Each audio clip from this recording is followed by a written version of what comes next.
How's your finger looking good? Friends don't lie. Yeah, well, boyfriends lie. All the time. What are you doing?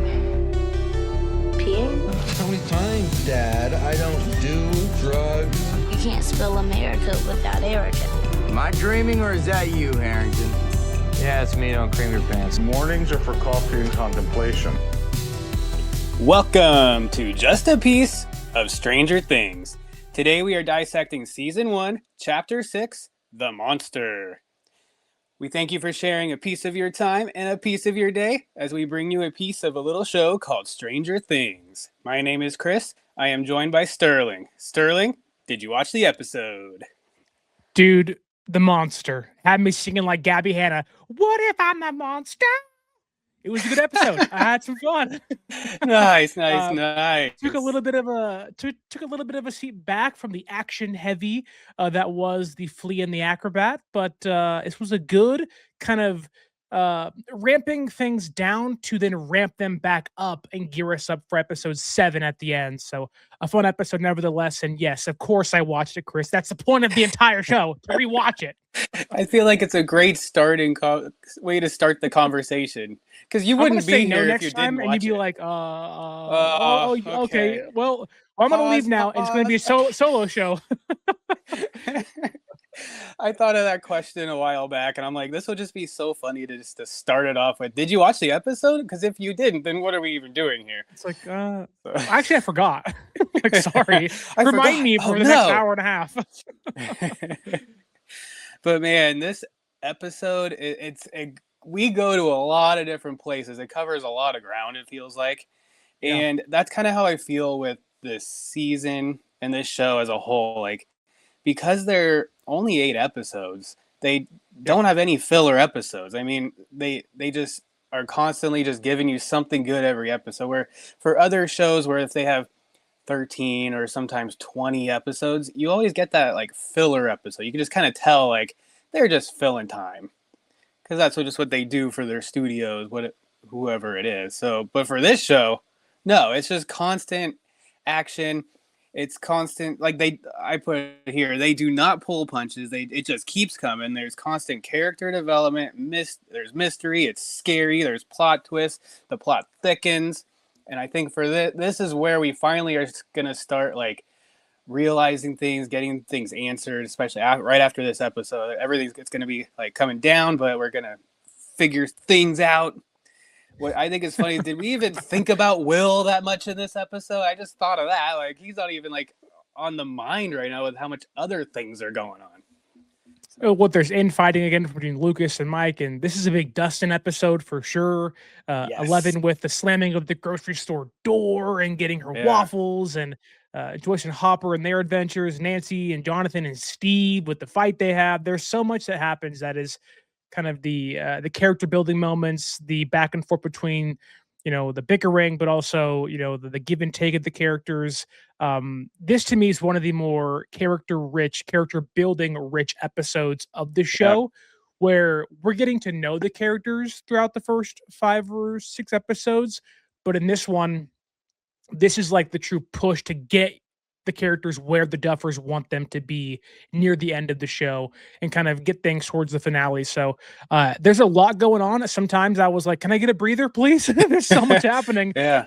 I need the breather kind of scene, and there really wasn't one, whether it's, Joyce and Hopper with Terry Ives and everything. It's like all the small, kind of nitty gritty details matter in this episode. And that's what makes it fun. And I'm sure if you can take me back to 2016 it was, whatever it was, on the first watch, it was probably me glued to my TV saying, what does that mean? What does that mean? What does this mean? What does it all mean? And we do kind of answers throughout the next 5 seasons. But in season 1, for sure, I think it ends in a nice bow. But we're gearing up for a big one in episode 7. But first, we have to talk about Stranger Things, Chapter 6, The Monster, Chris.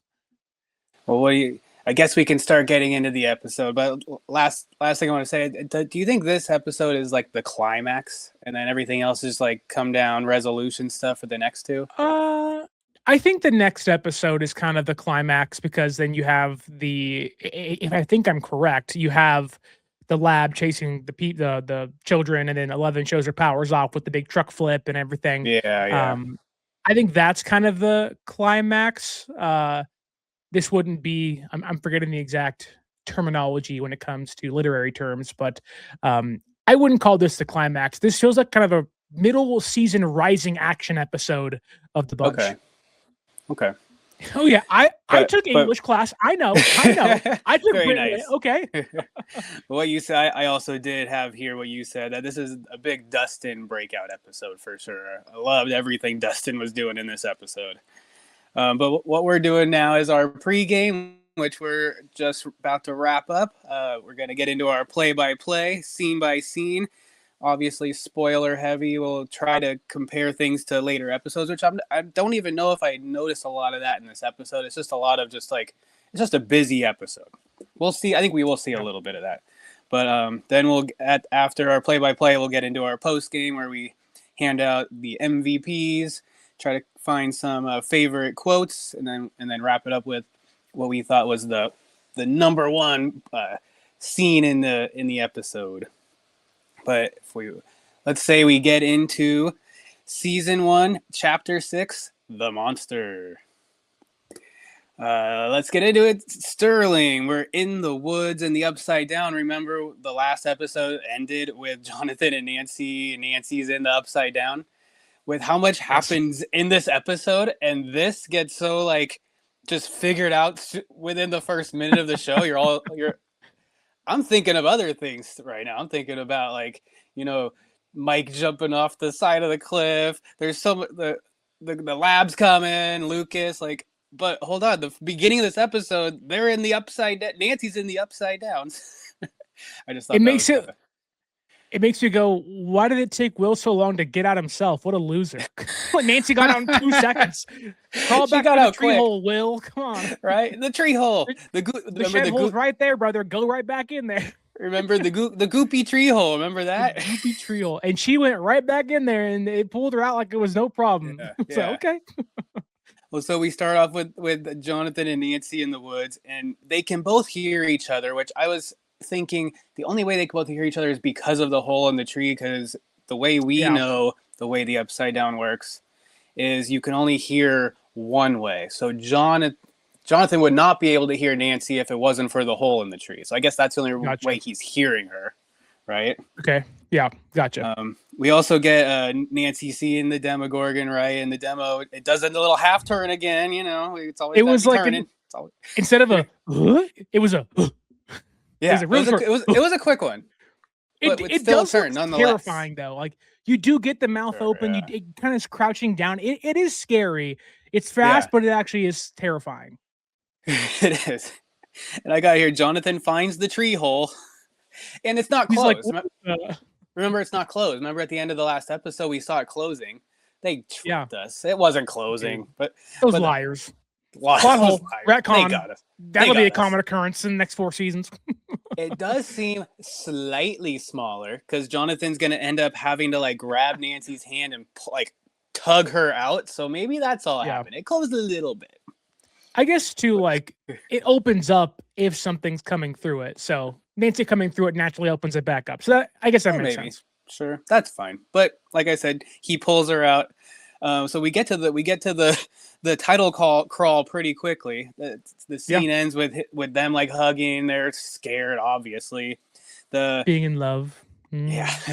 The whole closes, which I thought was a cool way it closed. How it kind of closed with the bark kind of intertwining. And it was with practical. It was practical. I think it was. You think it was? Do that. Hollywood, do more of that, please. Practical effects. All right. I need real tree bark closing and all my TV shows now. It looked real. All right. I don't think you liked the gate in an episode or 2 ago, but you liked the tree hole. I like it. There's some bad CGI later on in this episode too, or bad green screen, but they cut around it and it's fine. But still, I want more practical effects in my I TV think shows. I might know what you're talking about, but I also didn't mind it either. I didn't mind it. But we get to the title crawl. This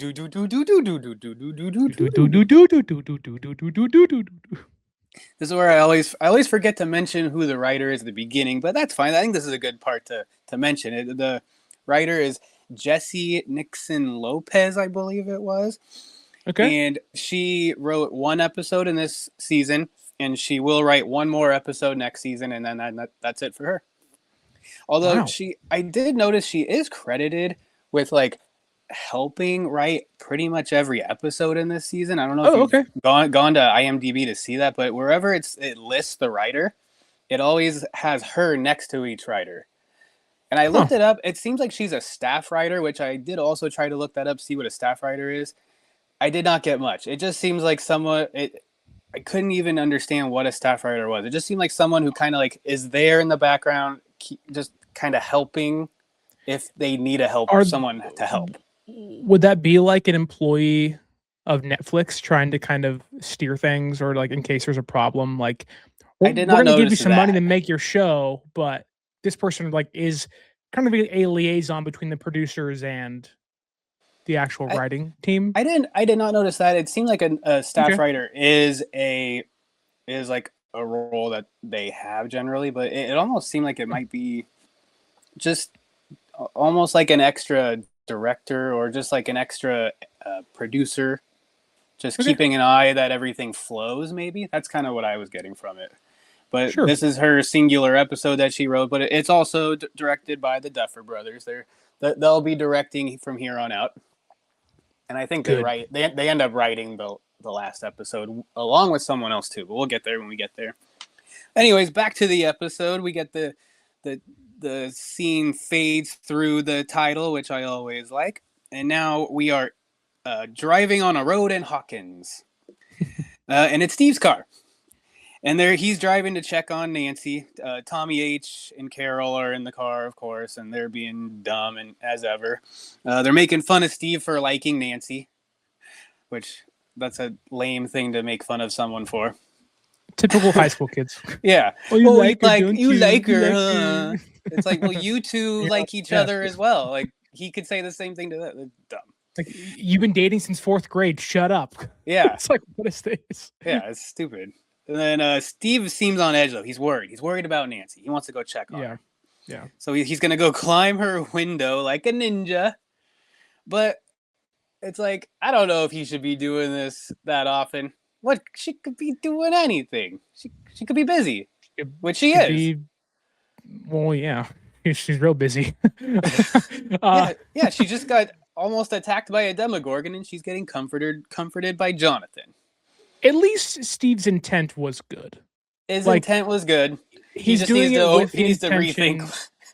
Yeah, maybe knock on the door. Yeah, maybe give her a call. Call when you're on your way, or when they in movies where they do the little chuck a pebble at the door. Chuck a pebble at the door, or at the window, at the window. Yeah. Oh yeah. But like I said, he sees her being comforted by Jonathan, and he does not look happy with that. And then we cut to the buyer's house. It's Joyce and Hopper. They're inside the house, which is kind of dark. I don't know if you noticed. It's kind of dark. They're both smoking. They're both very seriously talking about something. They're serious about something. And they're trying to get to the bottom of what Hopper saw in the lab. Yeah. And he's talking about how he saw a kid's room. He also mentioned that it seemed more like a prison than a lab. I thought that was interesting. He mentioned the drawing on the wall that he saw, and that's when Joyce has to go, wait, was it good? He goes, what does that matter? Stick figures. And then she goes, and so this is where I realized that's why they had the scene in the last episode with Will drawing the picture of Will the Wise with, remember, the green cabbages? Yeah. Green cabbages. Because that's the picture she grabs and slams on the table and goes, see, he's good. Which I thought was funny. And he's like, oh, okay. But then that's where he thinks, oh, okay. So he's good. So that how he remembers Earl. Remember Earl, like episodes ago, mentioning that he saw a shaved head kid, but he didn't really think it was Will, but it could have been Will. Well, no. Now Hopper's putting 2 and 2 together. Okay, it wasn't Will. It was, and doesn't he say something about how he's chasing it? Oh, right here. Maybe this whole time I've been chasing after some other kid. Yeah, I think he mentions Terry Ives here as well. Like that could have been the missing kid's mother. So like he's starting to. He's had suspicions of Dr. Brenner and the lab and the government, but like now he's really putting 2 and 2 together of saying, okay, there have been some missing kids, and at least I know that while Will's out there and he's one of them, there are maybe more, and that includes what we know and who we know as 11. And obviously he'll find out sooner than later that she is the missing girl with the shaved Yeah. head. Yep. But again, it's nice to have this mystery kind of drip fed. Like there really isn't a mystery again until season 4 with Vecna. And even then, like Vecna's pretty out in the open to us, but not the characters, and they're trying to kind of unravel what he is and who he is and everything. Like this in season 4 to me are the best ones of the series because they do have that mystery horror element to them, which kind of grounds them, albeit season 4 is much more fantastical in nature. But I do like the drip fed kind of, we're all finding out things a little bit at a time because it makes the show more engaging. It allows the audience to try to put 2 and 2 together. Like as a fan, you're asking yourself, what is the lab doing? Now we got snippets of it, but like you really don't know what the plan was. And in this one, you do understand that 11 opens up the gate, touches a Demogorgon later on in the episode. And so you do get a more clear picture. But from a character standpoint, Hopper is really starting to put 2 and 2 together and starting to kind of get the grand picture in place to go, oh my God, there really is something going on. And we have no idea underneath Hawkins with his, the lab and everything. Yeah, I like how you said how it's the drip. They get drip fed because every group gets drip fed a little bit. Where the audience member, we are getting the drip fed, but we're getting all of it from all places. So we know what you don't know. We know what that group doesn't know. So it is a fun way of how they do it, for sure. Well, and it's like Nancy and Jonathan are getting drip fed the Demogorgon. Will and or not Will, Bike and the boys are getting drip fed 11 and kind of what the lab is, and like the upside down kind of might be, whereas Hopper and Joyce are getting what the lab is and the things they're doing behind the scenes. Right, like you're getting different aspects of the entire picture kind of drip fed to you, different angles and different characters, which this is again, one of the better written, TV shows seasons of all time, and it's a good one for that reason. It's pretty cool how they do that. But then we cut to Nancy. She's in the shower after the whole Demogorgon thing, and she's getting flashbacks of the Demogorgon encounter. So I thought that was just kind of cool, just to show she's going through it. But then we go back into Nancy's room, and Jonathan's on the ground rolling out a sleeping bag. He's like, "Is this okay? Shall I stay?" It's like, you're already doing it, dude. I had to ask. I was like, and we see Karen later, like in the morning, being like, Nancy, come get pancakes. But I'm like, how did they get in the house and sneak Jonathan in? Did he go through the window outside? Maybe. Did she walk in through the door, front door, and was like, "Hi, Mom, I'm fine. I'm going to bed." And then went upstairs and like opened the window up and let him in? Like, how did they sneak past Karen? Ted's easy, but Karen's pretty involved in her kid's life. Like, how did they get in the house and nothing being asked or questioned? Yeah, I guess they just skipped past it. They found a way. Nancy went in first, realized no one's here, said, "Come on, let's go," and she snuck him in really quick, I guess. Maybe. That's all. That's what we just have to assume. Because like Mike's in the basement, we see, and like I'm assuming Karen and Ted are doing their own thing, meaning Ted sleeping and Karen's probably with Holly. But like, I just thought, like, how did they get this teenage boy in the bedroom? Maybe it was the window middle again. of the night. Yeah. Maybe the window again. Maybe he's like a ninja too. But I just did think it was funny how he just assumed, like, "Hey, I'm spending the night, right?" Which he said, "I'm spending the night." Yeah, but it did feel like more innocent. It seemed like they were both scared, obviously, because going forward, because she ends up saying, "Well, I don't want to be alone," and he's like, "Yeah, I don't either." And I think he wants to be with someone that knows who what the Demogorgon is. And we've seen the same thing. Right? Actually, did he see the Demogorgon? He just knows up, but he did see the goopy tree hole. So he has to assume whatever she told him was going on in there, he has to believe it. There's a goopy tree hole that she's climbing through. That's crazy enough. Oh my gosh. And then so remember he's about to like lie down on the ground, and she's like, "Can you just come up here? Just get up here. Just forget being down there. That's stupid. Get up there." Every respectful man trying to be honest and nice and just needing that one little push by the woman to be like, "Okay, this is okay. I'm doing the right thing." So he goes up there, but I couldn't tell. Was he on top of covers? She's under covers. Maybe that's how they were. I forget. Well, like they weren't okay. touching. Like they weren't touching. It's very innocent. Yes. There's room. There's room. There's room in the middle.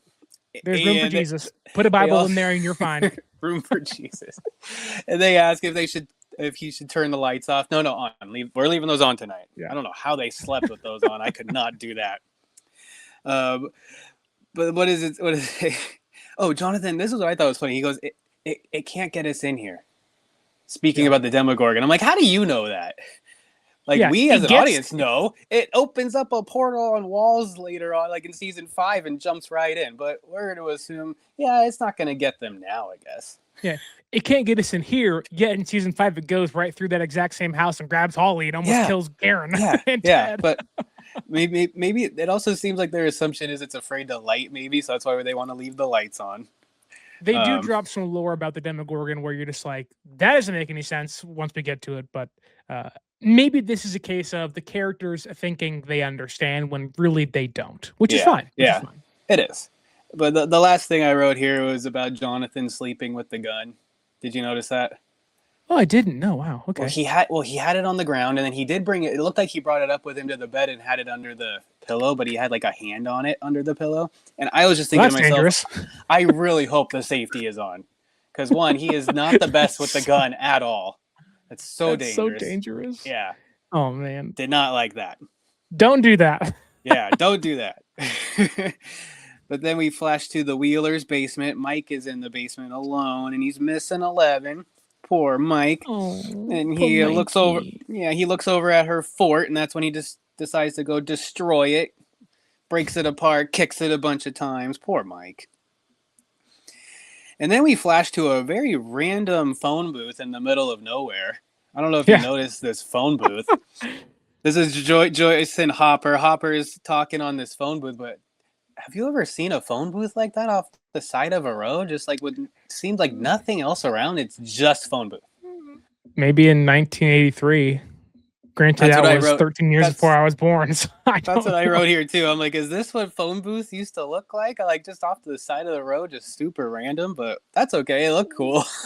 Like we've seen like the phones on the side of the freeway in case of an accident to get like the 411 calls or whatever. But like I've never seen a phone booth encased in glass. Like out there in the middle of the woods. Looked like it was just plopped there. I liked it though. It's like, this is how you enter Narnia, children. Go through the phone booth.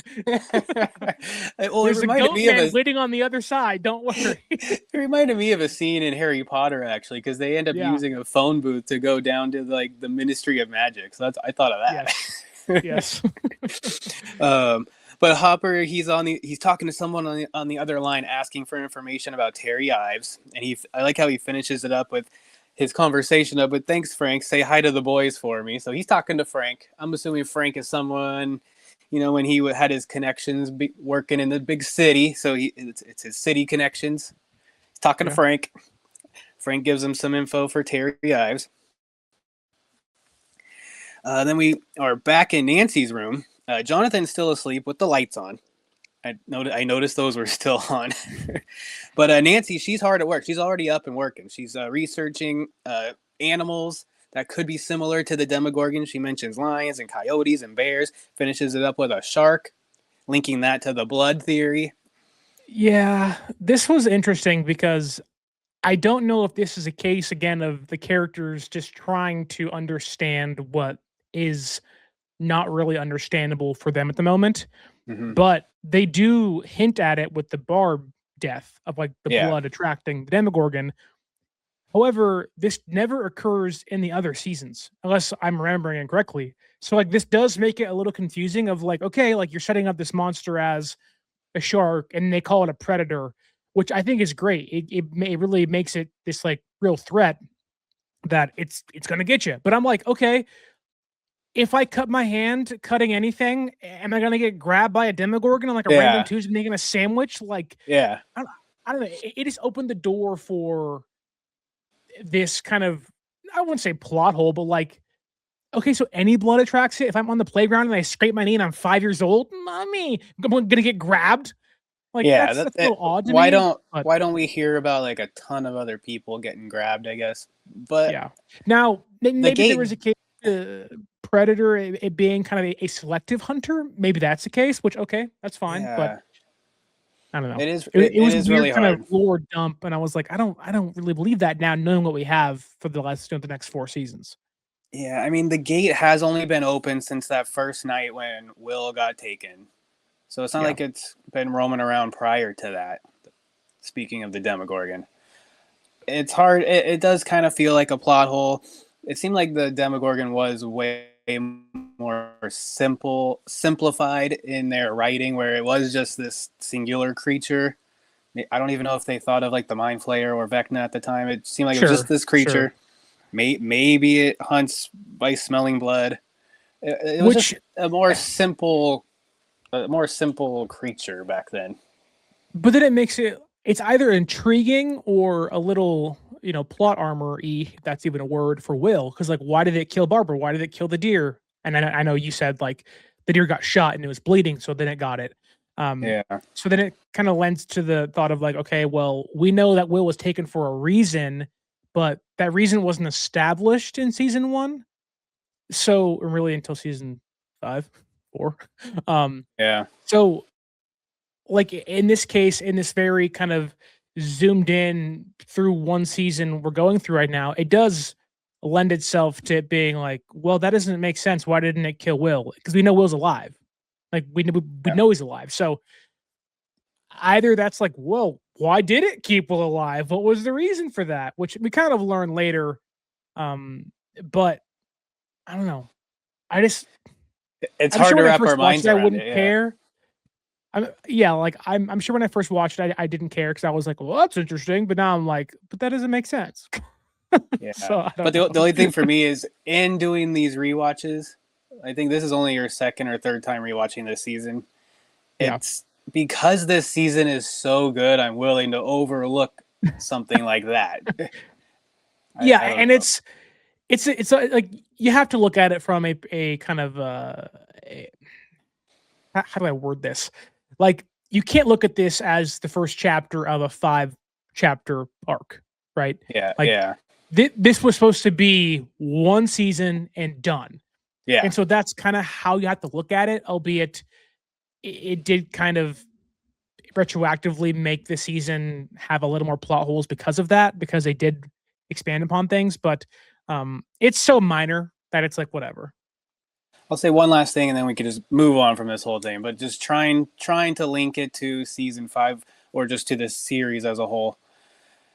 We could say that gate being open, like if you want to tie Vecna or the Mind Flayer into it, they didn't know that gate was going to be open that day. They did not know they were going to have a wormhole available to them. So they're still figuring it out too.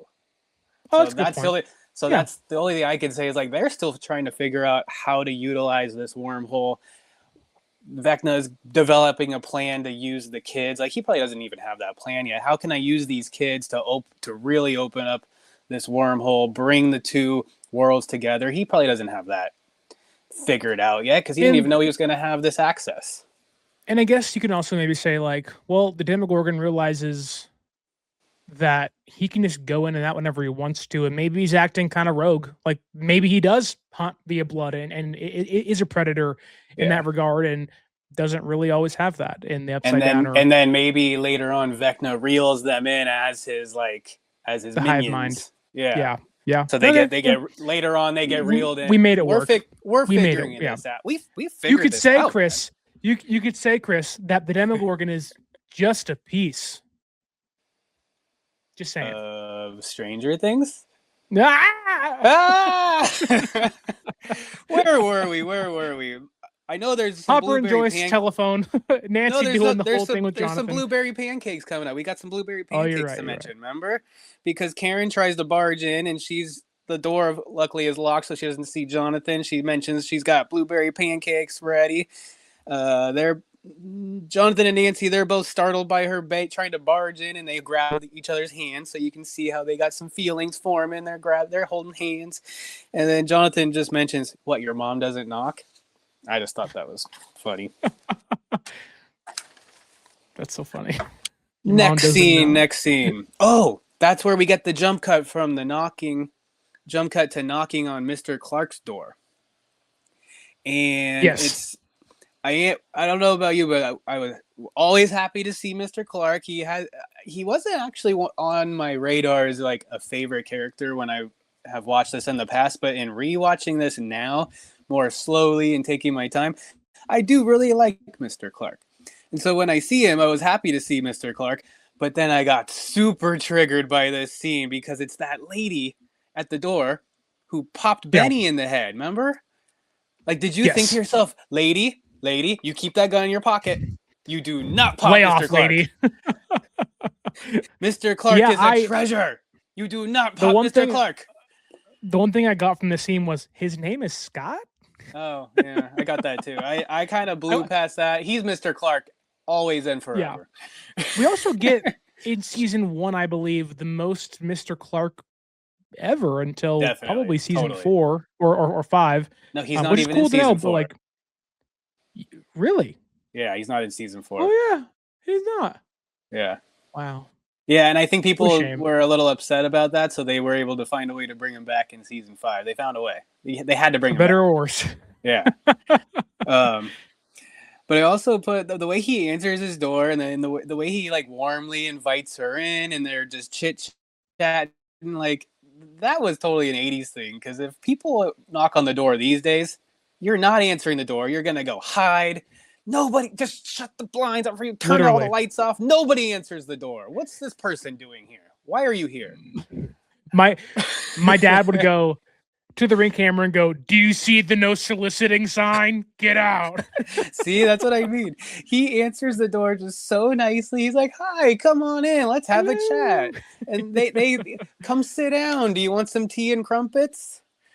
Oh gosh, she's trying to sell him on some like AV Club newsletter thing, because all she wants is just addresses to kids that might be interested in the AV Club, and Mr. Clark just so willingly, I got all those addresses for you. I'll tell you where all these kids live. Here you go. Yeah, you want these minors? You want these minors' addresses? Fine, no big deal. Mr. Clark, you made that too easy. But we're moving on. We got Mr. Dustin Clark, writing. cool person, probably not a best, not a best teacher in this regard. Giving away his children's addresses. Yeah, well, the lady, she does look very nice.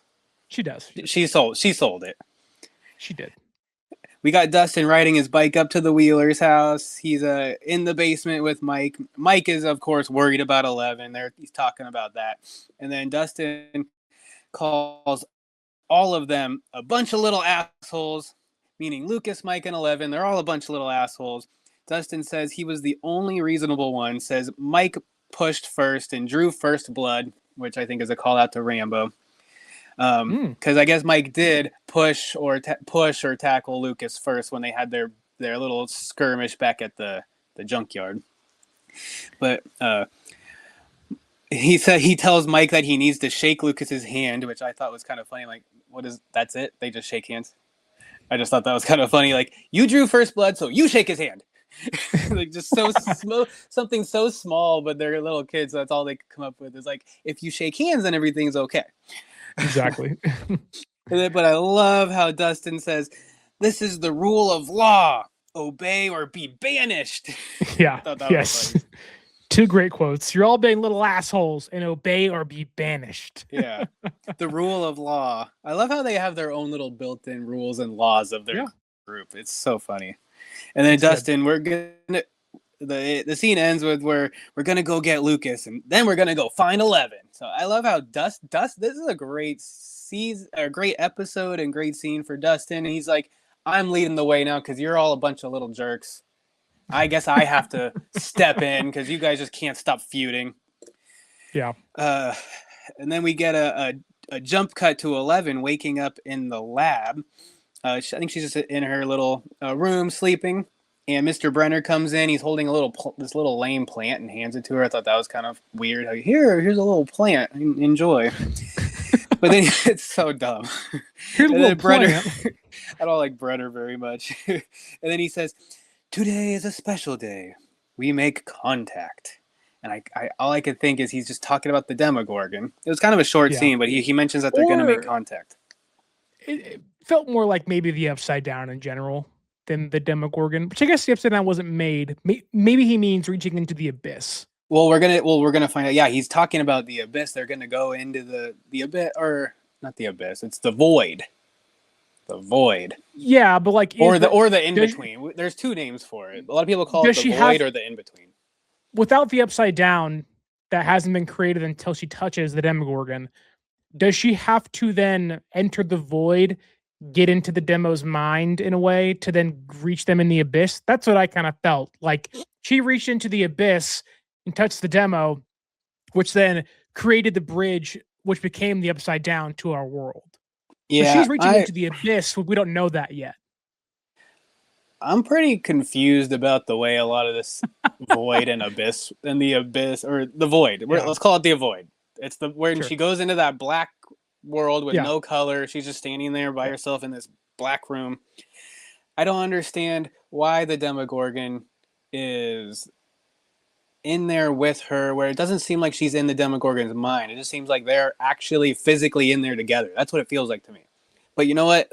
We'll get a bit more of a scene and more of Brenner talking about that later. So let's jump back to that later. Okay. So that might make more sense in the talking about it, because after Brenner mentions that to her, hands her the dumb little plant, 11 wakes up in the woods. She is walking through the woods. She finds a little stream. She puts her little wig on and looks at her reflection in the water.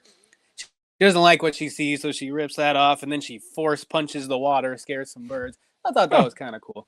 I also like calling it. I also like calling it. She's using the force.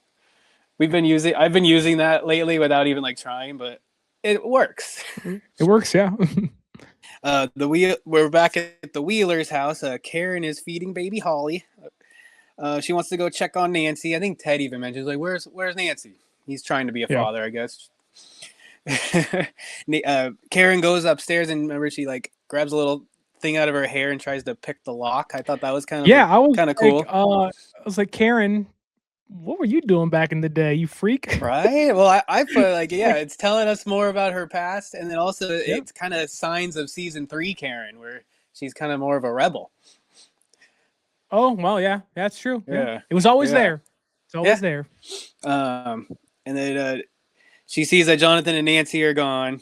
She sees like not Jonathan. She didn't know Jonathan, but we see Jonathan and Nancy are gone. But she sees that someone spent the night because the kids didn't think to pick up the sleeping bag off the ground. So if they just move that, then Karen's not quite as worried. And but Karen probably assumes it was Steve too. Oh, that's a good point. Yeah. So who knows? But and then I think the window is open, so she assumes they snuck out the window. Then here's another kind of longer scene. I got a lot of notes for this scene because it's Mike and Dustin are riding their bikes up to Lucas's house. And did you notice how when they get to Lucas's house, Lucas answers the door? Because I put in here, I guess they haven't hired Lucas's parents yet. Or they were not cast. They did not cast Lucas's parents yet. So they just have him answer the door. They go inside and it's just Lucas in there. No one else is home. What's his sister's name? Erica. She's not there either. Yeah. So they go inside. Before they go inside, they're just standing there, and Dustin flicks Mike. He like whacks him, and then that's when Mike goes, "Okay, I'll speak first. I drew first blood, so here's my hand." But Lucas doesn't take it. He goes, "Come inside." So they go inside. He's thinking about it, and then he says, "Okay, I'll shake, but we need to forget about the weirdo." And Mike goes, "No deal.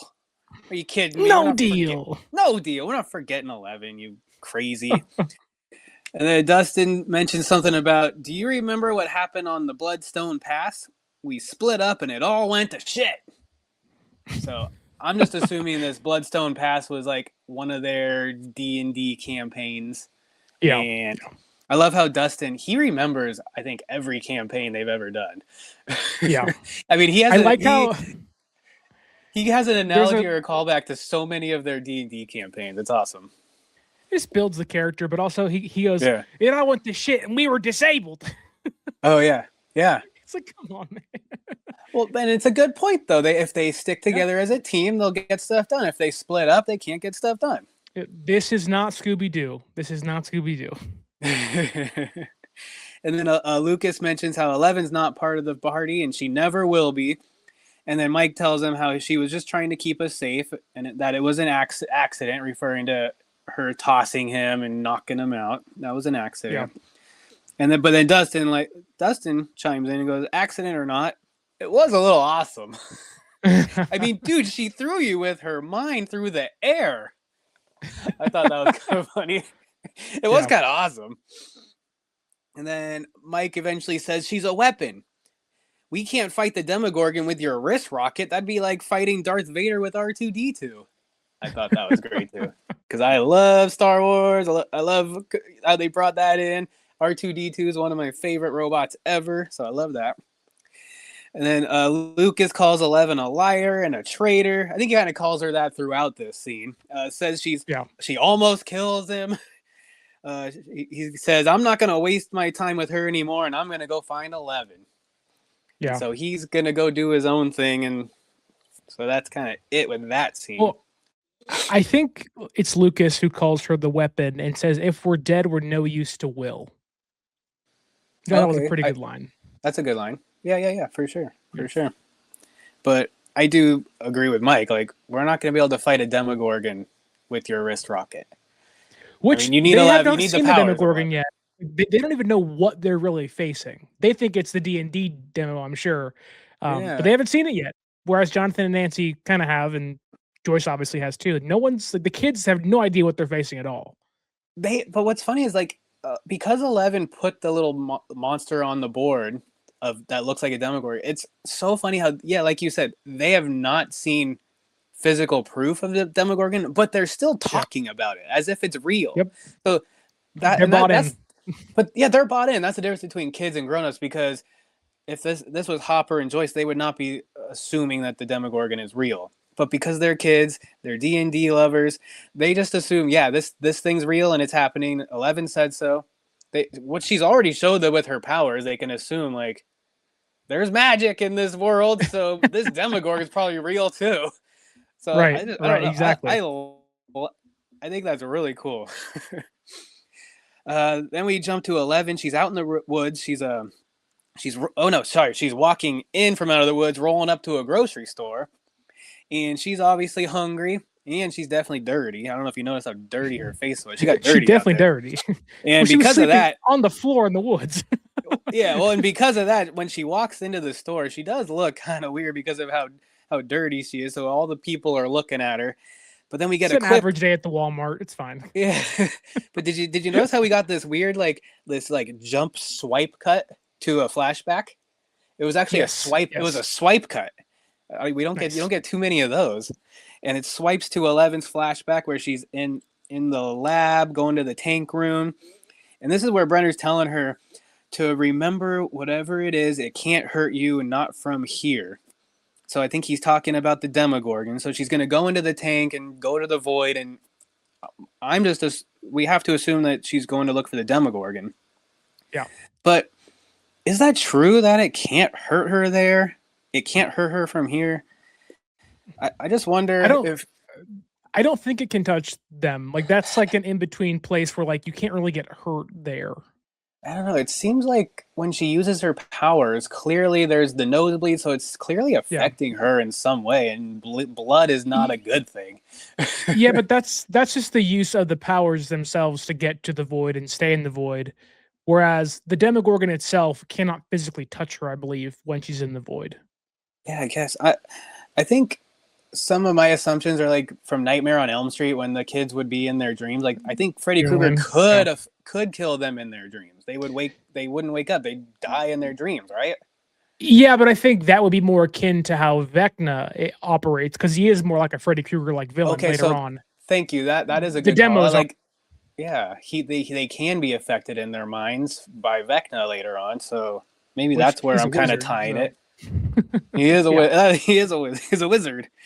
But I just thought that was interesting, him saying that. And then he also says, this is weird too. He says, it's reaching out to you. It's calling out to you. You can find it this time. It wants you, I think was his last line. Why is the Demogorgon reaching out to her? Why is it calling out to her? I mean, is it really? That's what I'm saying. What is going on here? This was the one line of this episode, at least, where I said that ties in to Vecna in the plan. Okay. Because he wants to get back, because she's the one that sent him there when she was younger. He's trying to get back to, create the Upside Down to bridge himself into the real world again. So again, it wasn't planned this way, but this is the one line where I was like, if you want to tie it into Vecna and want to tie it into the history we learned about between the two of them in season 4, this could make sense. That Vecna's calling out, albeit you don't know who it is yet. Henry's calling out, and you're not sure who's behind it just yet. Or Papa's just lying. Papa's just saying it's something you don't know about, and it's scary, but this is a good thing, and it's calling out to you. And him just lying to her and kind of putting thoughts in her head to hope that she'll do his bidding for him. Okay, I'm glad you said that, because that is an idea that I had in the past and I completely forgot about. But that's a good point, because I think all of this that Papa, Dr. Brenner, is doing is he's actually trying to find Henry or find one. Yeah. So he's going through, he's using 11 to he wants to make contact with one and get him back, because that was like, I think we get that more in season 4. Yeah.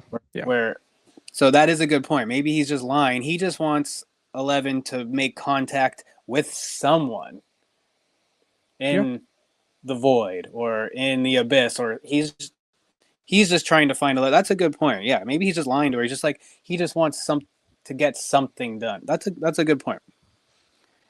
Okay, we'll go with that. But anyways, the last thing that's happening here is she's getting her scuba gear on. We've seen that before. She's getting lower down into that water tank. I guess it's that salty tank. And then we see her in the black void. But then once she's in the black void, we're quickly back into the store. And there's a manager checking on 11, and she quickly hits him with a mouth breather quote. Remember that one? She just looks at him, glares at him for a second, and calls him mouth breather. I thought that was kind of funny. And then she notices the Agos, so she goes and steals a bunch of Agos. And then as she's fleeing with the Agos, she's stealing them. The manager's chasing after her. She force pushes a cart that slams into him. And then as she leaves, she force slams the 2 glass doors behind her, and those shatter. Freaks out the manager. Yeah, it was pretty funny too. She's just like, she marches out like a boss. Yes, she does. And then I've heard people say this in the past, but the manager really missed a chance of saying Lego my Egos. Jesus. I had to fit that in there. I mean, hey, that'd have been funny. I'm like, excuse me? What'd you say? Yeah, I wonder if that was even part of the commercial back then. I don't know. I don't know. Probably a similar time. It's about to happen. I hope so. Yeah. So then we jump to Hop and Joyce. They're driving up to Terry Ives' place. They go up to the door, and it's her sister is answering the door. And she has a line where she says, all right, I guess you can come talk to Terry, but you're about 5 years too late. And they go in, we see Terry, she's in a rocking chair watching TV, and we don't really we know something's a little off. But Joyce and Hopper are trying to ask her questions, but that's not working because she is not coherent. She doesn't talk to them. And then Hop has a good line where he just kind of whispers to the sister, what's wrong with her? And I think she just says, like, I told you. And then we jump to Lucas's room. We get a quick montage of him gearing up. He's got his wrist rocket, his ammo belt, which I thought was kind of cool. He's got a bandana, and he fills his backpack with a bunch of his stuff from Nam. Remember that? And then the camo bandana becomes like a mainstay of his whenever they're gearing up for. I'm pretty sure he wears it in season 4. Then he wears it in season 5 in the last battle. So he's gearing up for battle. That's a good point. And then it rounds itself all the way around in the big circle where when they go into the abyss, he's wearing it again for the final battle between them and the demos, and well, I guess no demos and Mind Flayer and Vecna. That's a nice call. Good call. I do notice, I forget it. I think it's season 3. Lucas always has either a hat or something on his head, and when he doesn't, it actually stands out. You're like, wait, you've had a hat on the whole time, and now you just took it. I noticed that when I was watching season 3 one time. I'm like, you look different because there's no hat on.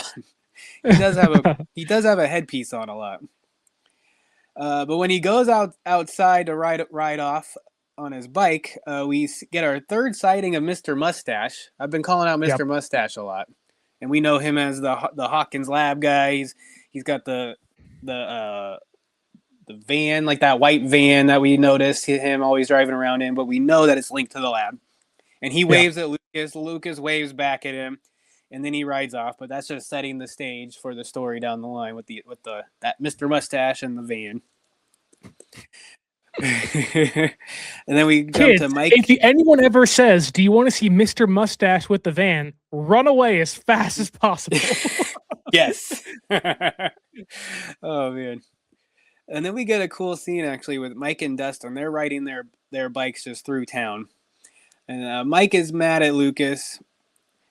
He's mad that Lucas didn't shake his hand. But then Dustin, he has a bunch of good stuff to say. I just jotted down a few of the things. But he says, Lucas is jealous. He's your best friend. He goes, and trust me, he's your best friend. I know, because I couldn't be yours because I didn't even get here till 4th grade. So this is where we get that. Remember, we mentioned that a couple episodes ago. Dustin was the last to arrive in town. So he says, I didn't get here till the 4th grade. So Lucas is your best friend. You guys live close to each other. You've known each other the longest. Although, don't forget Will. He's been with Will since he was real little. But don't worry, we're not really talking about Will in this episode. And then Dustin goes on to say this girl shows up and steals all of your attention. And that's why Lucas is jealous. Yep. But I like how Mike goes on to say, that's not true. He's not my best friend. You are all my best friend. And then I like how Dustin just goes, oh, okay. He kind of giggles about it, but he goes, okay. But I do like how Mike says that. Like, oh, cool. Okay. Yeah. I got it more of him going like, I'm not sure if I totally believe you, but I like that you said it.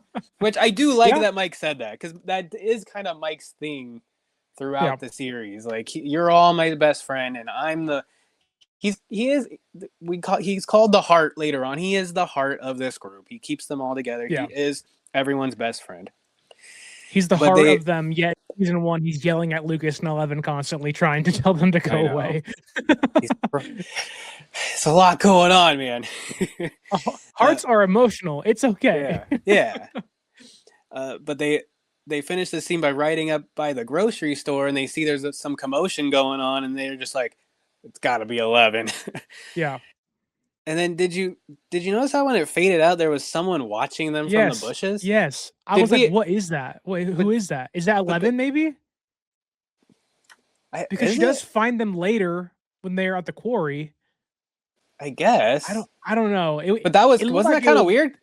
Yes. I was like, what the heck? I don't have any notes that link us back to that afterwards for this episode. No, none. So I have no idea. I actually forgot I even wrote that until right now. I'm like, oh yeah, that does. That does not get resolved.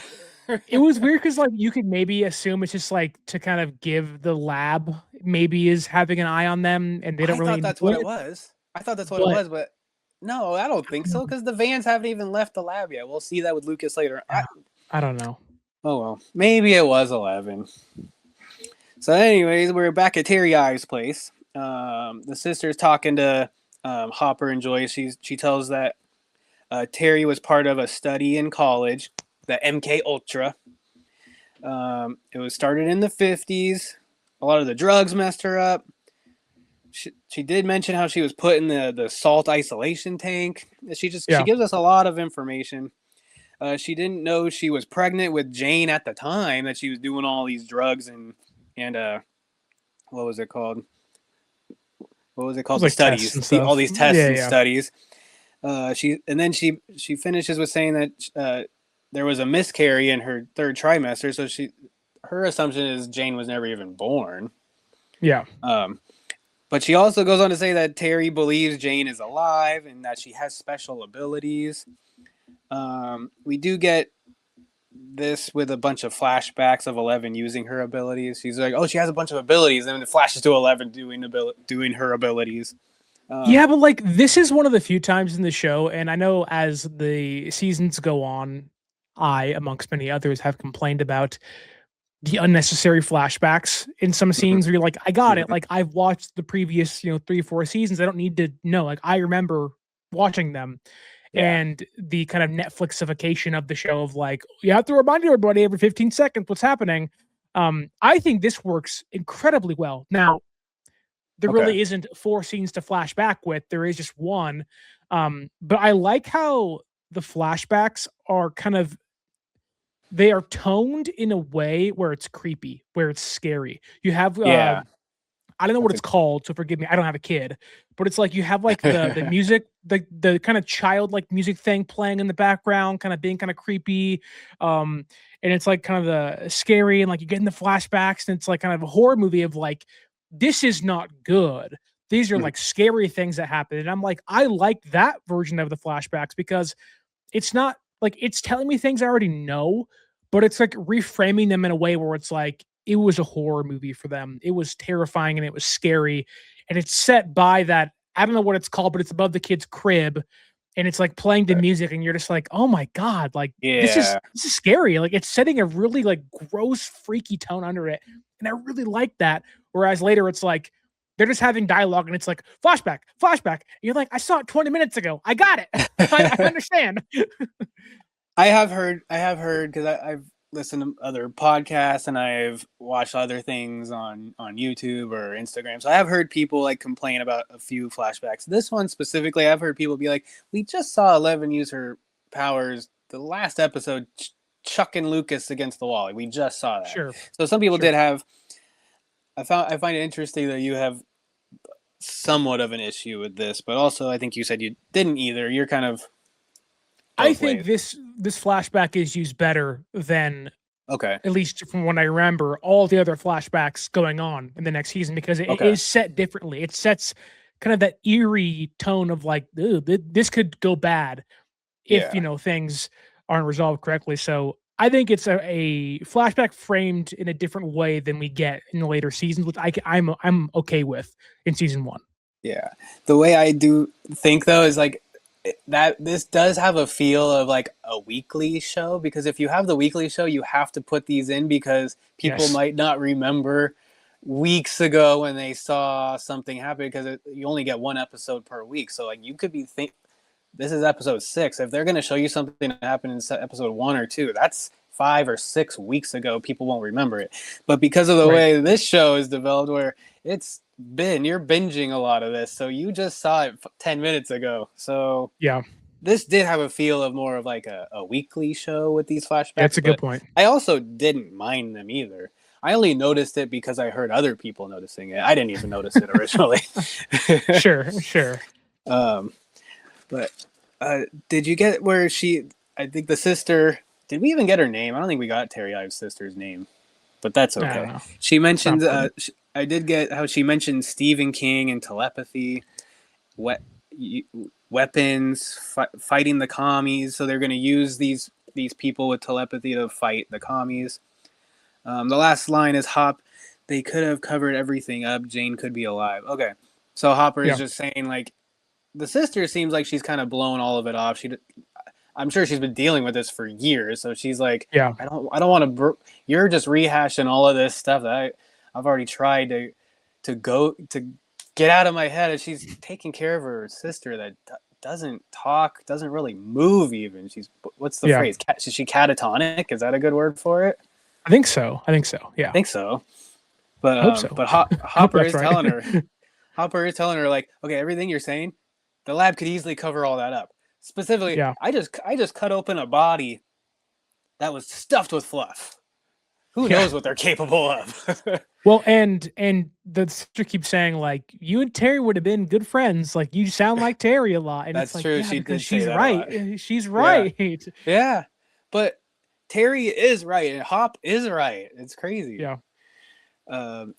Then we get a Lucas. He's in Mirkwood. we got a little Mirkwood in this episode. He's following the compass again. He's walking up to the long fence that surrounds the lab. He's using the compass, and he's just like, okay, I guess I got to walk along the fence here, he's trying to find the gate. Remember how Dustin said, follow the compass. The compass is pointing to the big magnetic field. That's how you're going to find the gate. So Lucas is doing his thing. But then that was just a short scene, because then we cut to the army surplus. It's Jonathan and Nancy are there buying a bunch of stuff to go monster hunting. They get a gas tank, they get some hammer and nails, some chains, a bunch of bullets. They did spot a bear trap. I think they only grabbed one. I think there was a couple. They grabbed one of the bear traps, and then the worker is just like, "What you kids doing with all this?" And then they both like think for a second, look at each other, and then Nancy just looks at him and goes, "Monster hunting." And he just shrugs and goes, "Oh, okay. All right. Okay. You can just buy all this stuff apparently in Hawkins, huh? At any age?" This is a very Midwest thing. Totally, like, right? The 80s of like, hey, whatever, you want to go out there and shoot, you want to go out there and get bears, whatever. Like, having family in the Midwest, I can tell you that you can do a lot. Yeah. No one ever knows. So yeah, this is just a Midwest, like, kids having fun in the middle of summertime, whatever. Yeah. Do you know if you can buy as many bullets as you want, but maybe a gun would be a little harder to get? That's what probably changed in that's my guess. Last 40 years. Yeah. So probably, I think we do learn in season 4, they're at another army surplus store and they're buying weapons there. And I don't know if they're asking for. Yeah, the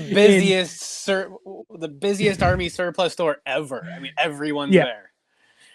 So I don't know what the laws and regulations are or were in 1983, but maybe you're right. A gun would have maybe taken some more time, but even then, it's the Midwest in the 80s. Who knows? Yeah. Oh wait, because in that one, doesn't the bad guy, is it Jason? Doesn't he end up buying a gun right then and there? So I guess you could. I'm pretty sure. Yeah. Yeah. Oh my God, they got no rules. Lawless town. Outside the army surplus, Jonathan and Nancy are at the car. Baby flirting. They're flirting. You get baby flirting. I think it's Nancy going, "Last week I was bra shopping, but now I'm monster hunting with Jonathan Byers." I thought that was a funny line. But then that's when you get someone. Okay, this is a long scene, so let's get into this, because we go straight from surplus to the car. They're joking, but now it's serious. Someone drives by and says, "Hey, Nancy, can't wait to see your movie." And she's just like, "Is it not Steve? Is it not Steve?" No, it's some random guy. Oh, I thought it was Steve. No, some random dude. Huh. And she's like, "What are you talking about?" And she mentioned movie, and around the corner she knows the movie theater's there, so she runs over to the movie theater, and we see on the billboard that it says, "Starring Nancy the Slut Wheeler." It's been graffitied in red underneath the title. I forget what the title was. All the Right Moves, I think. All the Right Moves. Perfect. Yes. Nancy Wheeler. And then I noticed there were a bunch of people are walking by and kind of glaring at her, and this one girl walks by and goes, "Wow," which is like, okay, like literally, like you're all gonna look at the billboard and just completely believe whatever that says, whatever the graffiti says. You're gonna believe that she is now a slut. Like, come on. Or just believe that that's Nancy Wheeler. Well, it is a small town. I guess they know who she is. Maybe. Yeah, I don't know. Like, I don't know. But I just kind of found like, even in a small town, I'd be like, "Who's that?" Yeah, but I just think it's funny how everyone's looking at the graffiti and then looking at her, going, "Oh my God, I can't believe you!" Like they're just complete. Yeah. They just completely believe the graffiti that they see right away. Yeah. But then we hear Tommy laughing down the alleyway next to the theater, and so we go running over there. And we see that also down the alleyway is Steve, Carol, and I guess Nicole was there too. The girl that spotted Jonathan. The photos? The photos. I did not remember that she was there. But she's there too to witness all of this, apparently. Tommy is busy spray painting some more stuff on the alley wall. And then Nancy walks up and slaps Steve. Then she realizes that he snooped on them last night, and that's why all of this is going down. And when he asks her to explain what her and Jonathan were doing, she's just frozen. She can't explain it because it's linked to the Demogorgon, and we can't get you involved with that. I don't even know how to explain that. It wouldn't make sense anyway. So she's just frozen.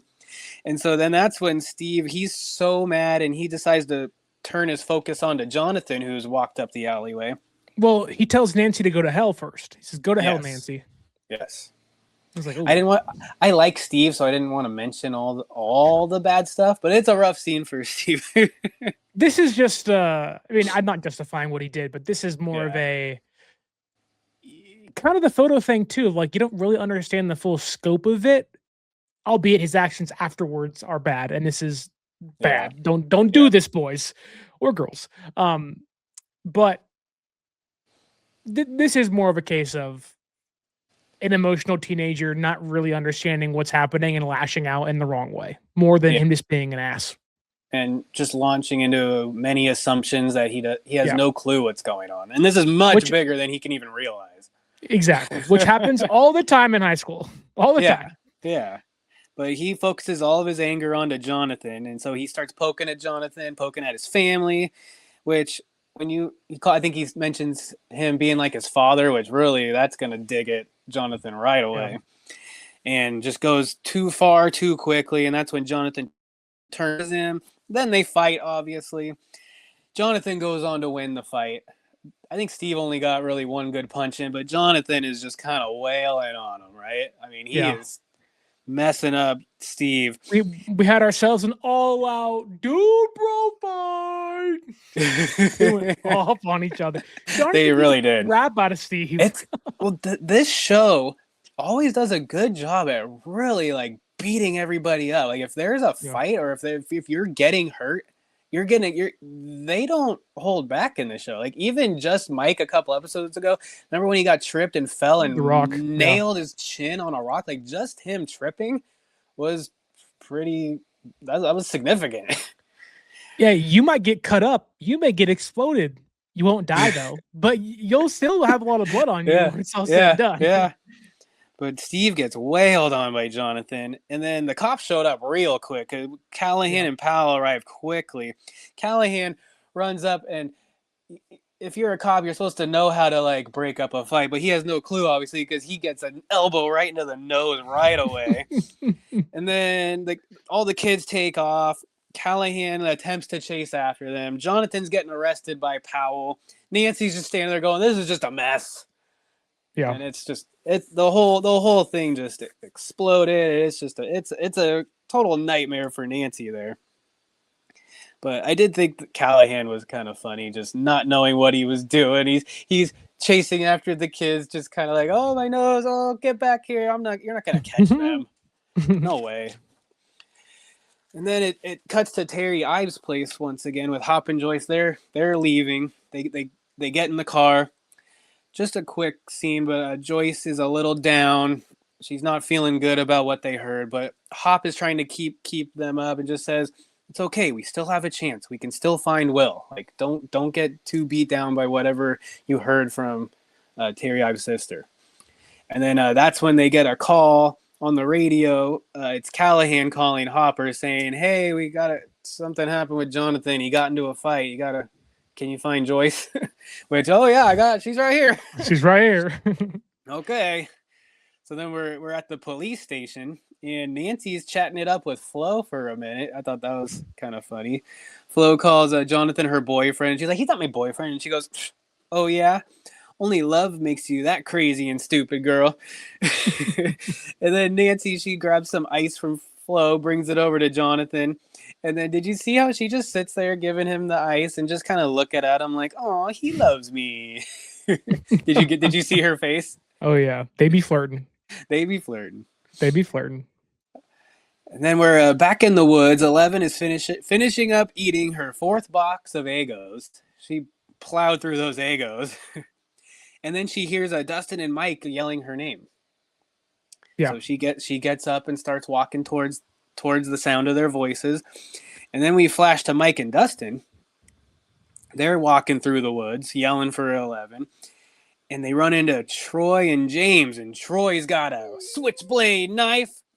Out of nowhere. Maybe that was the bullies watching them? Maybe that's who was in the bushes. They spawned out of nowhere. Okay, good. Okay, maybe we figured it out. That's who was in the bushes. I just wish we could have had a little more. Understood that more? Like, yeah. It's not made clear in the show, but it would have. It would have given it if they had showed us that it was Troy and James, then it would have given it away that they're coming. Well, because I have in my notes, I go, bullies appear out of nowhere. Okay, they're just spawned, and you're like, huh? Okay, well, we figured it out. It wasn't out of nowhere. They were the ones in the bushes. Boom, figured it out. You're welcome, people. We knew you were worried about that. Okay, get ready, because we got a lot coming up here, folks. As they run away, we get a quick flashback back to Lucas real quick. Lucas is still following the compass. He actually climbs a tree to peer over the fence of the lab, and he sees we see an army truck go by, and then we see a bunch of those vans that he noticed outside of his house with Mr. Mustache. So he's kind of putting 2 and 2 together, but he's going to be up there in the tree for a little bit. Back to Mike and Dustin. Mike and Dustin, they're running. They're running away from Troy and James. They got the knife flourished. And Dustin gets a cramp. Poor Dustin. And then they're a little slower. They actually get outflanked by James, the other of the bad guys, not Troy with the knife, but they get outflanked by him, and they're cut off from both sides. And then they stop for a second. Mike picks up a rock. Dustin picks up a stick, and then we get a zoom out of where they actually are, where they're at the quarry, right where there's like what looks like 100-foot drop, which we saw this episodes ago when Hop and Callahan were standing there, and then they had that back and forth, like, if you fall, you die. And then Callahan, nah. I love it the way he says nah. But Callahan's thought is, if I run and jump and leap into the water, maybe I'll be able to live. But anyways, moving forward, Mike, he has his rock and he tries to throw it at James, and he goes, "Nice throw, numbnuts," because it was a horrible throw. Nerd. Yeah. And then Dustin, with his stick, he tries to go whack Troy, and it's just completely whiffs. And Troy just gets worst. This is like equally on par with Nancy Wheeler's bat swinging. What a terrible swing! Oh god, we got a terrible, no chance. Terrible rock throw from Mike and a terrible swing of the stick from Dustin. So Troy gets Dustin around the neck with the knife to the throat. That whole move that we've all seen many times in movies. And then that's when we get a little back and forth of Troy goes, "All right, tell me, how'd you do it?" Meaning, how'd you make me piss my pants? And then I love how Dustin goes and says, "Our friend has superpowers. She squeezed your tiny bladder with her mind." I thought that was great. But then Troy wants to cut out Dustin's teeth, and he tells Mike if he doesn't go jump, he's going to cut out Dustin's teeth. Just actively telling Mike to kill himself. Yeah, you go jump, and you go kill. I mean, I can only it's very odd because Callahan thinks he could make the leap and survive, but we know, we know, and Hopper knows. No, you're not surviving that. That's not a possibility. Yeah. And I love it when Dustin says, "Don't jump, Mike. I don't need my baby teeth." Let him cut it out. I don't care. Let him cut them out. But this is when we get Mike. He walks over to the ledge, and he walks over to it slowly.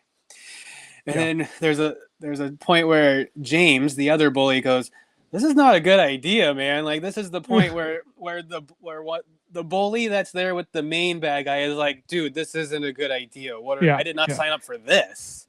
Yeah. Right? Committing murder. Yeah.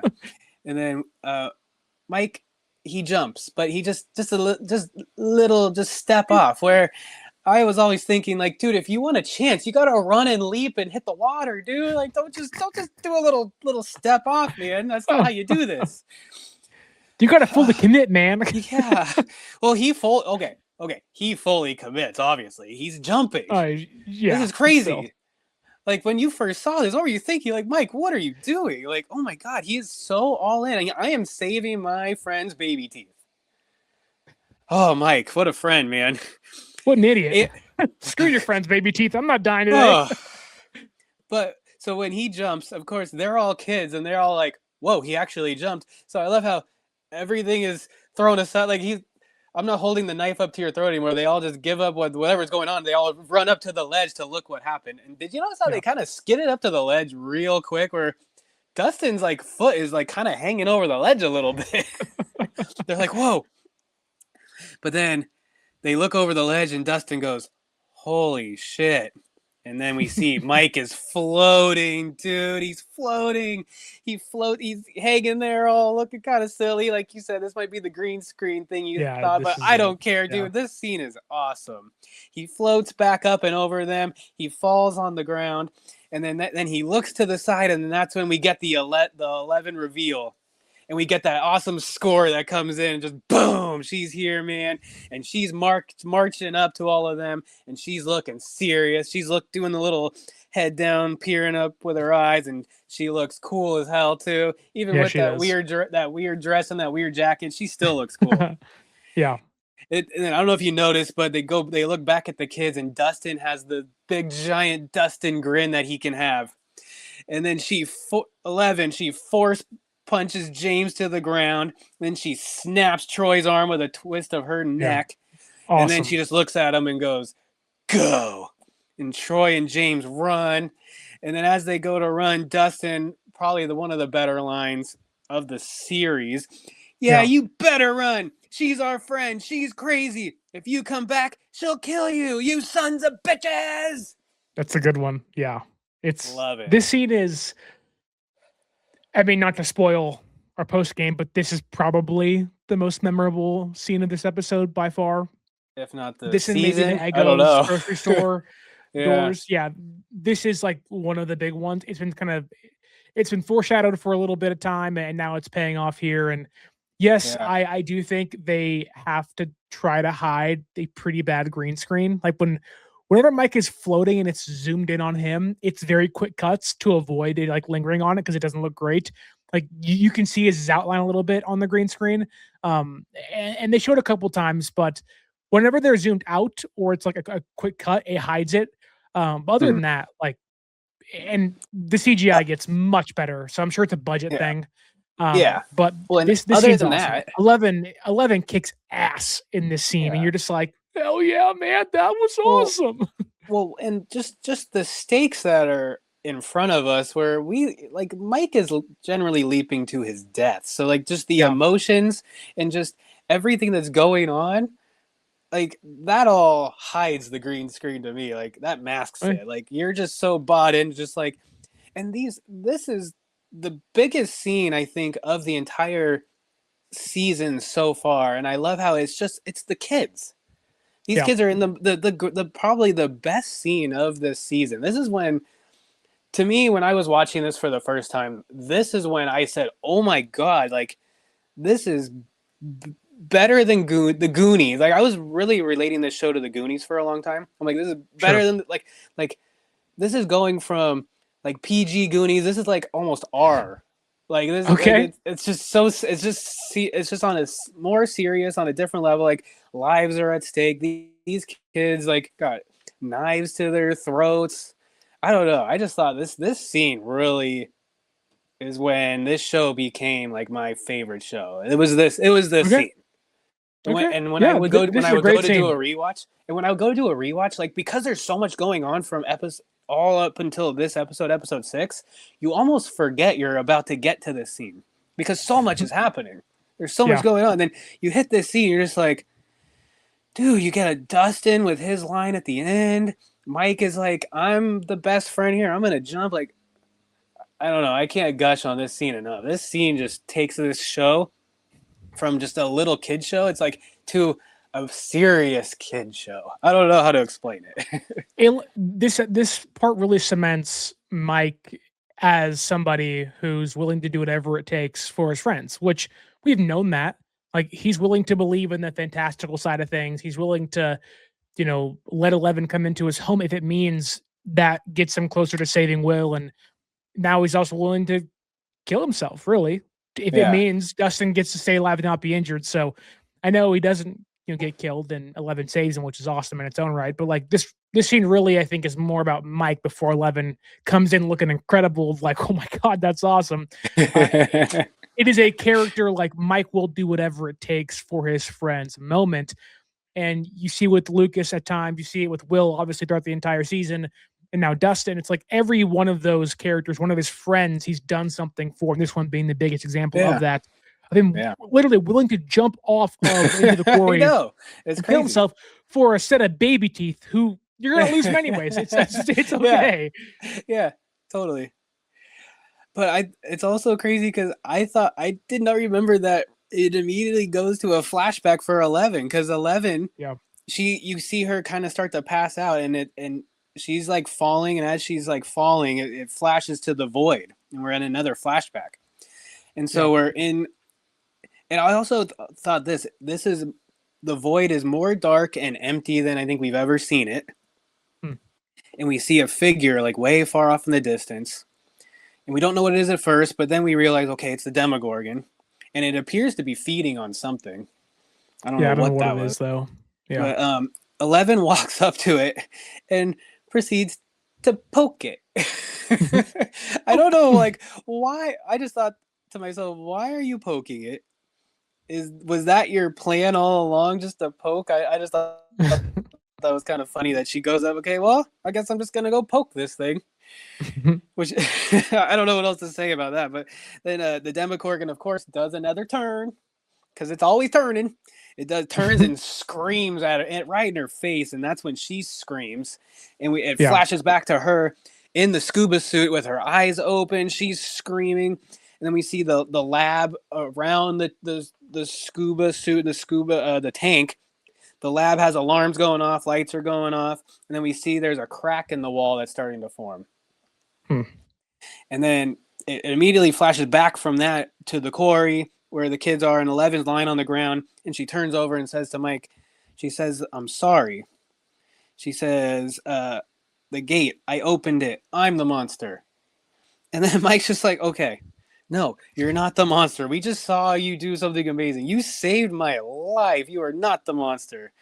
You are amazing." And then they hug, and I thought it was the greatest hug ever, because you get Mike and 11 hug, and then Dustin just comes up over the top, and he just settles in.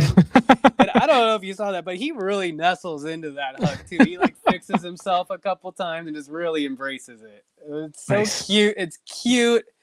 It's a good way to end that scene. It was awesome. Yeah. Great. The hug is a very iconic scene as well, with all the kids together. Really do that often throughout the entire series. Yeah. But then we're almost done. But so to finish up the episode, essentially, you got the three kiddos walking back home. You see that they are spotted by Mr. Mustache once again in the lab van, and he radios to someone, obviously the lab, probably saying, "Hey, they're heading back home." And then you get a cut back to the lab where they're gearing up with guns. Brenner is like leading a line of some of his cronies to the vans, and Lucas, he sees the vans. We cut to Lucas in the tree, and he sees the fans leaving, driving back. And then the last thing is just we get a cut back one more time to the kids going into the back door of the basement, and when the door to the basement closes, it cuts to black. Yeah. And that's the episode. Whew. It was a good one. Yeah. It was a good one. I mean, that scene at the quarry, man. This is one of the episodes where it's like, you watch it and like, you're kind of enthralled by the mystery angle of it throughout the first couple episodes like 1 through 5. But this one's like, oh, I can't wait for what the action will be next. Like the last one, the fly and the acrobat, it's like, or the flea and the acrobat, it's like, okay, Nancy's in the upside down, how are they going to get out of there? And now it's like the action is coming to the real world. It's the lab versus the kids. How are they going to get out of this? Like, we haven't seen this so far, and the looming threat of the lab is now coming to the forefront and going to be a big part of what is the next couple episodes and the finale. And it's just like, ooh, like what's going to happen? And it's like, can we watch the next episode now? Well, I know, because I mean that's just the binging aspect of this show. Like, there's a line of the Vans and the Lab and Brenner. They're coming. Yeah. And they don't know. They don't know yet.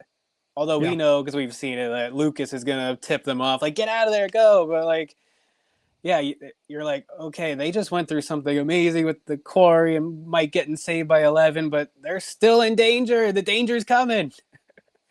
So The one thing I like about this episode, and mainly season 1 in itself, is that there's never really a wasted scene. Sometimes there are, just to build character moments or whatever, but like, take Lucas going off by himself, for example. Like, in later seasons, that might be kind of wasted, of like, oh, he's just by himself because he got angry. But like, no, him being by himself leads to him being able to tip off the boys of like, get out of there. And like, that to me is like, you're not wasting character movement, like literal movement or friction. It's like, in season 5, a lot of the moments feel wasted. A lot of the, kind of, there's a lot of fluff in season 5, in my opinion. And in this one, there's no fluff. It is just right to the point. Every scene matters of what you're getting, and it's setting up the next thing.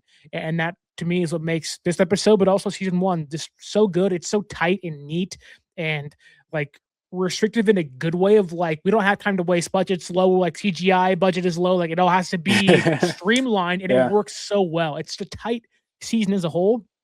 And episode 6 is included in that for sure. Yeah. Well, that finishes up our play-by-play. Let's get into our post-game. MVPs, quotes, you name it. Sterling, do you have an MVP of this episode? I'm going to say 11. I think her moments with the Upside Down, the Demogorgon, I think, her 2 iconic scenes of her smashing the doors with the Egos she's walking out of the grocery store with, then obviously saving Mike and then breaking the bully's arm. It's like, that's incredible. Like, you got me hooked. So like, okay, like she's done some small things and maybe a couple big things, but it's ramping up to the next big thing where she flips the van in a couple episodes, and you're just like, hell yeah. I think 11 is the MVP for sure. That's fine. I am never going to complain with any MVP in any episode, because there are a lot of times where you can give it to multiple characters. I think Mike does deserve an honorable mention for sure, for leaping off of the cliff there. But I think this is definitely a breakout episode for Dustin. I mean, Dustin turns into kind of the leader of this episode, because he has to get Mike back on track. He has to attempt to get him and Lucas to get back together, which doesn't happen yet, but it's coming. He has a good scene when they're riding their bikes, and he's talking about how like Lucas is jealous. I showed up in 4th grade, all of that. And then just the way he ends the quarry scene with yelling at Troy, "You better leave her, she'll kill you, you sons of bitches." And then with the hug at the very end where he comes over the top, I'm going to give it to Dustin in this one. His character seems like it's kind of been building. Like he doesn't have as many lines in the first few episodes as I remembered, but the last 2 episodes we've kind of seen it coming, and then this is the episode where it becomes a big thing. Let's move on to our favorite quotes of the episode. Do you have one, Sterling? I am tied between Dr. Brenner, who basically says, if I can find it really fast in my notes, going back up, when he tells 11, it's reaching out to you, it wants you. It's like, that's creepy. That's like, what does that mean? What is it leading towards? And we talked about that earlier. I like that quote, but also I do like Lucas earlier when Mike and Dustin are like, come on, dude, like, we got to find Will and everything. And Lucas is like, now it's 11. And he goes, she's a weapon. If we're dead, we are no use to Will. Kind of drawing us back to the main kind of first episode. Don't forget, this is our purpose, trying to find Will. And if we're dead, no one's going to find him. Interesting. I did not see you going that direction with the quote, but I like it nonetheless. My favorite one is just going back to Dustin. I've been talking about Dustin for a while now, but just that how he ends that quarry scene with telling them, "You better run. She's our friend. She's crazy. If you come back, she'll kill you. You sons of bitches." So gonna go with that one. And I love it. And I always love it's it a good when one. Dustin, I always love it when Dustin says bitches. The last thing we always do is we want to point out a singular scene or just the singular thing that happens in each episode where we like to say, this is the episode where blank happens. Yeah. And I think it's pretty easy in this one. This is the episode where Mike jumps off the cliff and gets saved by 11. You did mention that it is the episode where 11 goes and steals the Egos. That's also a great scene. But I just feel like a guy leaping off of a cliff and then being saved from that kind of trumps that. This is undoubtedly the quarry scene episode of like, we all remember it. This was kind of the big, like, oh my God. Scene in season 1 and certainly in episode 6. This is the biggest thing they've done so far from what I can remember of the last 5 episodes. So it gets bigger in a couple episodes too, but so far this is the quarry scene episode where you're just like, that's the standout because it's so good, it's so important, and it is the reconvening of Mike, Dustin, and 11 now getting Lucas back in episode 7. So the kids are back together. The boys and the girls are back in town, basically, if you want to quote Thin Lizzy. So we're almost there, but this is the penultimate we're back episode between all the kids. Well, Sterling, we did another one. Could you do me a favor and take us out? Well, that was Stranger Things Season 1, Chapter 6, The Monster Breakdown. Went through every single episode, scene by scene. We got 2 episodes left, the penultimate next week, and then the finale in 2 weeks' time. And that'll wrap up Stranger Things number 1, and it'll lead us into Stranger Things number 2. But we got 2 more episodes to get there and a lot of action ahead of us on Just a Piece of Stranger Things. Chris, thank you so much. If the listeners and viewers out there can do this, like, share, and subscribe to the show. Leave us a 5-star audio podcast review. And Chris, this has been Stranger Things number 1, Chapter 6, The Monster.